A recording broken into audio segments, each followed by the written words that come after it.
Es-tu addict à la négativité? Peux-tu concevoir ta vie sans drame, sans culpabilité, sans colère et sans peur? Et si ton plus grand ennemi n'était autre que toi-même?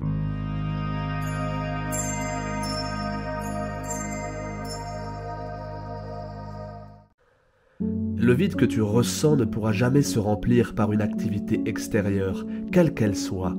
Les drogues imitent le parfum de la paix avant que le manque ne vienne reprendre son empire.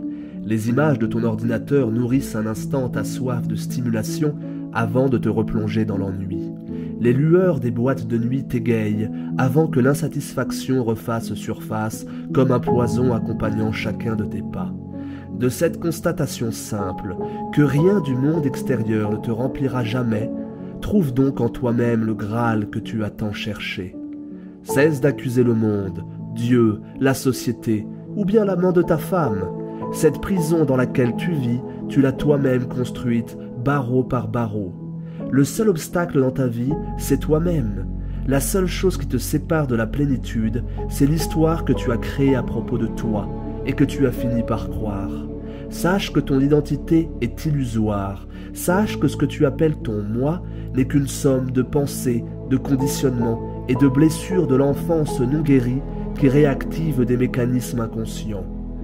Tu es une machine, tu obéis à un programme, et ton libre arbitre, tant que tu ne t'éveilles pas, a autant de réalité qu'une piscine de Pepsi dans un désert.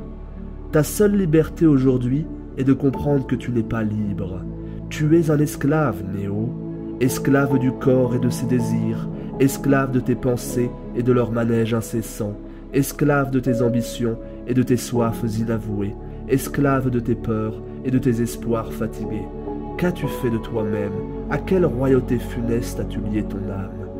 Mais si tu regardais en toi-même, tu verrais qu'il n'existe que le silence, la paix et la parfaite complétude. Un homme naît une deuxième fois lorsqu'il se décide finalement à prendre le chemin du retour. Le retour à la réalité de son esprit et à la reconnaissance de son âme. Quand il cesse de poursuivre les chimères de ce monde, il prend inévitablement le chemin de la maison. Là, il trouve tout ce qu'il avait toujours cherché ailleurs, en vain.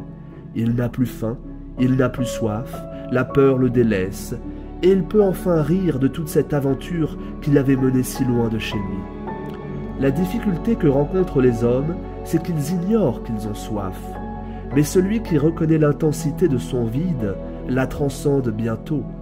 Il est déjà sur le chemin du retour. Il a déjà vaincu la grande supercherie de ce monde.